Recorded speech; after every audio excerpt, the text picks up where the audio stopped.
The next revenue stream we're going to look at is percentage rent. Usually more common in malls and big outlets, shopping centers, some retail leases, particularly common also in restaurants and high volume tenants, include something that's called a percent rent clause.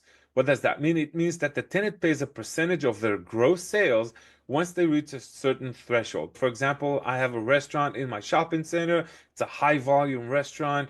They do a lot of sales, they do a lot of transactions, and I can put a clause in their lease that says every dollar that is beyond $1 million a year, I get 5% out of it.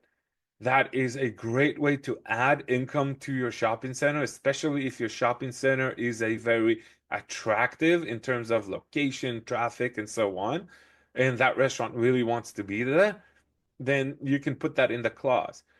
The downside of a percentage rent is you got to make sure that the rent is not heavily relying on that percentage rate.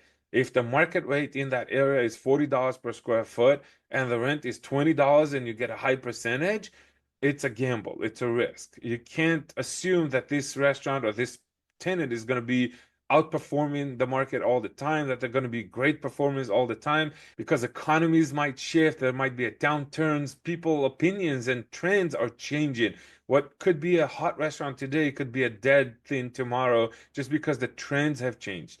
And the last thing is operational. Sometimes businesses get into some operational downside. Sometimes there is loss of people, loss of processes, changes in personnel that causes the business to not perform as well as they usually do. And that comes back to hit you. So, just a rule of thumb, look at percent rent as a bonus, not as something that you should underwrite as guaranteed.